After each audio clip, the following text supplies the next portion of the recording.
Hi, everyone. My name is Taylor St. Germain with ITR Economics, and welcome to this episode of TrendsTalk.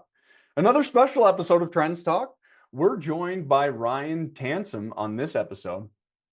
Ryan played a pivotal role in reviving his family's $21 million business and facilitating an eight-figure sale to a competitor in 2014. He leveraged his experience to find multiple companies and create the Independence by Design framework. And that's a business owner's guide to personal clarity, playing the game, and maximizing independence. Ryan's also been involved in numerous transactions and is a sought after speaker at industry conferences and CEO masterminds. And this includes Vistage Worldwide and Entrepreneurs Organization. Additionally, Ryan's an expert podcaster. He's been podcasting for over 8 years. I hope you enjoy my conversation with Ryan, and we'll be back with you at the end. Ryan, thanks so much for joining us on Trends Talk today. We appreciate it. Thanks, Taylor. Excited to be here, man. Great. I was hoping you could start off with giving us a little bit of your background and telling us what you do and more about your business.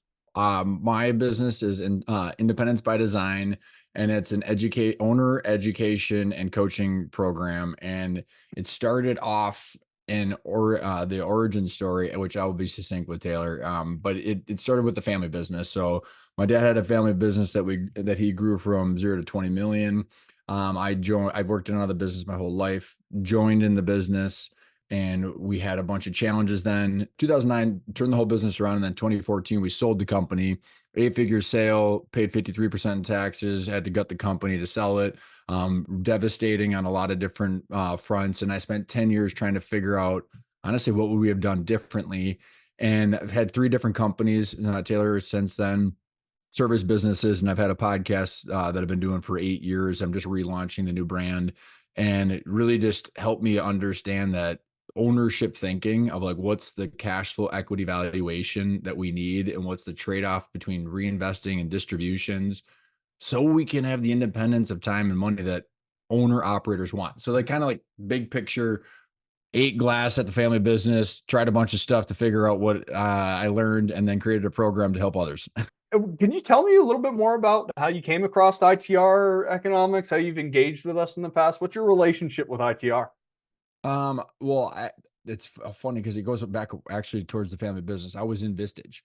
So Okay. my father and I were both in Vistage. I mean, we were doing, we had 115 employees. We were flying blind, and we joined Vistage when we had lost a bunch. We lost almost $1 million in 2009, and heard turn the whole business around, and joined Vistage, started to understand what EOS was back then, and ITR. And like, honestly, it was just drinking through a fire hose, Taylor. And, so I ended up becoming friends with quite a few Vistage chairs back then. Brian Davis was my chair, and I've spoken his group. And so, honestly, what after starting the podcast and then learning about valuations and learning about finance and getting deep into the 3-statement model, and honestly, like, my whole passion, Taylor, is like, I want to wake up and I need to understand how to make decisions so I can have as much freedom as I humanly possibly can. That's why a lot of owners I think, take all the risks. And once that's kind of what led me to finance, of understanding the trade-offs of all my decisions. But then I'm like, well, '09 just happens. And then there's the meltdown. So then I ended up getting into like geeking out on monetary policy and like all these like really deep topics. And so after I started becoming a Vistage chair, I stumbled across ITR. I think it was Brian and Alan that both spoke at one of the summits. And I reached out with the podcast, and I think it was Brian done on the podcast, or it was Alan first, and then Brian and I are now doing the quarterly economic updates. And it's about seeing the future, so that way you don't just make stuff up every day as a business owner. Yeah. Yeah. We still hear a lot of the gut feel, right? Making decisions based off the gut feel. And I think that's where we both come in, right? Please stop doing that. There's a lot of resources you have out there. So we're steering straight rather than operating on that gut feel. Oh man, I mean, and it's the gut feel, well, which is so interesting because like I think it's the macro picture of like people have like good understandings of their own industries, Taylor. Everybody that I've like home remodelers, like they know the ups and downs of that, or like the manufacturing of like, okay, here's what's happening with steel prices or supply chains, but like it's purely out of like different generations working in the business or all the chatter of the suppliers and the industry conferences. And then it's the most people wake up, and what I found, Taylor, is they wake up and like, is our revenue growing? Is our gross profit margins optimized? And hopefully there will be cash in the checking account in 30 to 90 days. And like this could be in the millions of dollars that people are running what I call revenue gross profit checking account. And then they have their gut feel for economics. And so like my whole thing was wrap a big layer of education around how do valuations work, understand your three statement model, and then look through the windshield with ITR's trends and the leading indicators so you can use your three statement model to make better decisions into the future. Yeah. And is that really where your focus is with your business and with the workshops you do? Like, what are some of the financial trends and topics that you're really honing in on? Is it the valuation aspect? There are three steps to the independence by design framework, Taylor. And the first step is what I call understand the game, which is like, what are you doing? I mean, honestly, most people don't know how to answer that. It's like they got into this swallowed up because they wanted independence, and then they got swallowed up by their operations, and they realize that they don't have the independence of time that they want. And so then they like think more revenue or more cash will buy the independence. So the first step is understand the game, which is what do you want out of your time, and then mastering the art of valuations, Taylor. And it's not just a strategic random idea of what the multiple is. And this is why Butcher Joseph is on the quarterly updates with ITR and Brian, is because we have to understand what creates a cash flow equity valuation. Like if my father and I would have sold in 2009, Taylor, on 20 million in revenue, losing 950,000 bucks, we would have owed the bank 2.5 million bucks. Oh, don't worry, we hit the Inc. 5,000. Woo! And Yeah. so it's this equity cash flow valuation. So you could do an ESOP, you could do a private equity sale, you could do a family transfer. But if they understand how the valuations and the distributions work of a company, they can, I mean, I don't promote it like this, but they can run their company like private equity would anyways, but they can have the freedom. The second step is choosing your game. So choose the game, which is what are you at? What are the ownership's goals? Is it, maybe the ESOP, private equity, internal transfer, and then leverage your advisory team to get there. So don't be the expert in all these different technical areas. And then the third step is play the game, and it's viewing the company and running and managing it like an asset. So every single month, people should be monthly ownership meetings where they're looking at it, the financials. So take off the operator hat. If you're running EOS, take off all the operations. Say, okay, let's go through the income statement, the balance sheet, and the cash flow statement, so we can see if we have $1 million, do we put a $500,000 back in? What's the return? We take a $500,000 out, like we have to pay taxes, distributions, and reinvestment. And like, why are we doing this? So like, I think back to the reason I wanted to give you that framework is it's not just the money. Cause like you and I could pull up a spreadsheet, and if you don't know what the hell you want, what's it going to do? And the point of money is to get more of what you want, but you have to be very clear of what you want first to then use the business and the financials to get what you want. Mhm. And when you think about what's transpired over the past few years and you think about the framework that you're laying out for me here, what are some of the big challenges in sort of this post-COVID world? Maybe if we look at like 21, 22, for example, compared to where we're at now. I like to think about why things are. In 2009 and 8 and 9, when I started in the working world, Taylor, the Fed hit the printing business and everything went up and to the right. I mean, every business owner, for all intents and purposes, were able to look at just their income statement.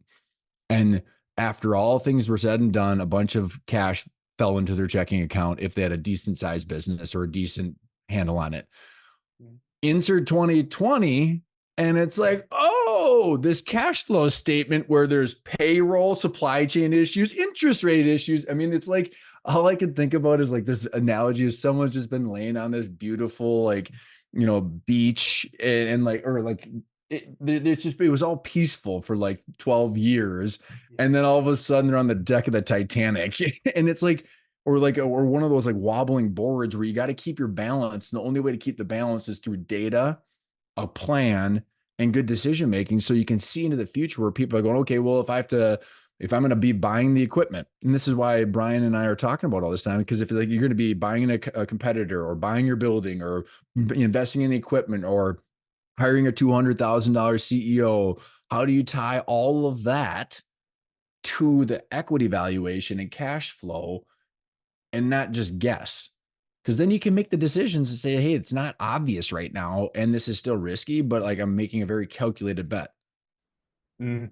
Yeah, even my experience with Brian and Alan, right? Coming into this from my background, it was like top line profit, right? You learn all these things in school, but Brian and Alan, it's EBITDA, right? And so Yeah. you start to, I see where that, I guess, relationship is, in terms of understanding some of these finer metrics within your financials. So you really have an understanding of what you can get.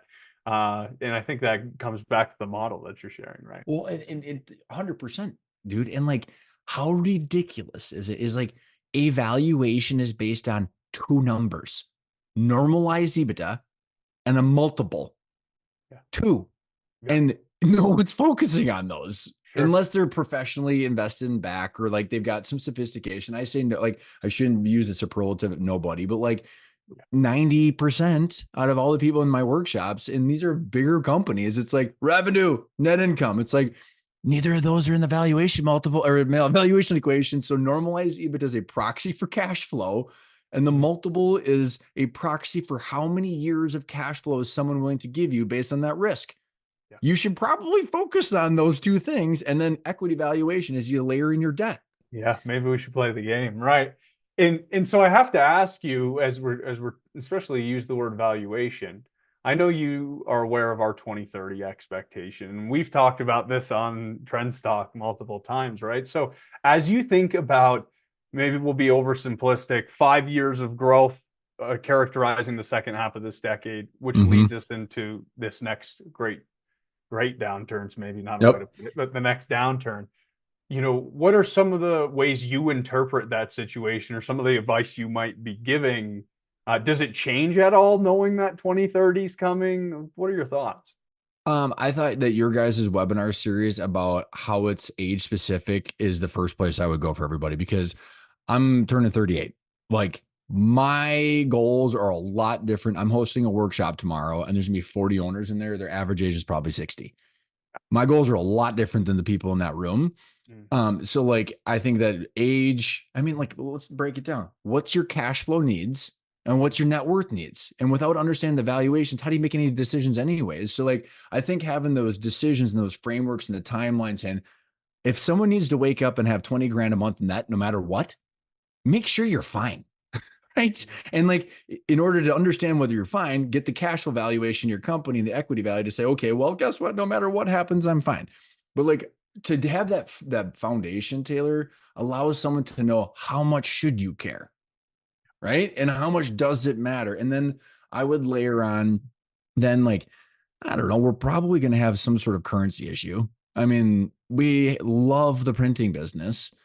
And so, like, I mean, I work with people on like that are looking to have a monetization event, Taylor. It's like, okay, great. You're going to make 30 million bucks and you have a home services business. Where are you going to put it? Yeah. Yeah. So it's like, well, then they go all the way around this decision tree. Like, maybe I should find a home services company that's cash flowing. It's like, it's so like, I think it has to do with like your industry, but then there's the asset of the company. And so, like, saying, okay, well, Brian and I were talking in the last episode, like, okay, what's your consumer risk? I mean, if your customers are consumers, they have no money, or if you're tied to infrastructure and there's a lot of money there. Like, so I think using the ITR economics framework, your financial needs, and then understand the valuation of your company and like the risk of all of that. It's a long-winded way of putting it into like the 2030. Like, it's a crazy opportunity for people Mm. if you're closer to our age, but like if all of a sudden you don't have liquidity and you need it, I'd say like having a decision-making framework of how to handle that. It doesn't have to be all dire. I mean, I'm personally kind of excited for it. I mean, I was gonna say I can't wait. And I know if you're in the baby boomer generation, you're rolling your eyes at me by saying that. But for me, this is a huge opportunity in the 2030s because I'll take the necessary steps to prepare with the steps that you're laying out here. And I'm gonna find myself in position to buy a second or third home for half the cost of what it is, or or companies on a discount, man. Like, and I right? think Taylor, there's a lot of people that probably have family businesses running in here, or private equity firms, or holding companies, or family offices, where it's like, hey, if stocks are overpriced or the real estate hasn't hit yet, maybe having a holding company where a lot of your wealth is tied into these businesses that have good cash flow. Like, I mean, there's a good opportunity for family businesses and multi-generational companies to ride this wave, because like a lot of people aren't preparing for it. So the good, like, I guess, when I say that I'm kind of excited for it, Taylor, here, one thing that I haven't really experienced until like more recently is capitalism needs to come back, as in like, hey, guess what? The things that aren't working should be pruned. Yeah. Like, just because it's not working doesn't mean you should get a bailout and a plugged hole in some like grant, or some sort of, PPP, not PPP. That was very, very necessary for a lot of people, but there's been a lot of abuse programs that have kept public and private companies alive a lot longer than they should, and the cash flowing companies should survive, in my opinion. Yes. Yeah, and I think our hope in 2030, hope's not a business strategy, by the way, everyone, but I have to say it in this sense, is that, we see 2030 as an economic forest fire. Our managing director, Jackie, uses this phrase all the time, where all of this, we'll see a clearing of the landscape so It all of needs these to new happen. ideas can pop up, right? And I think that's the capitalism we're talking about, where, 100%, man. Like, and, yeah, and I don't mean it in any, I wish no ill will on anybody, but like, isn't the definition of capitalism a privatized upside and privatized downside? And we've had privatized upside and socialized downside for quite a while in my working career. And so, like, I say that because the people that understand the game that we're talking about, forecasting and the trends and leading indicators that you're talking about, understanding what they want, their personal situation, and the financial health and valuation, should be able to take advantage of this stuff. right, right.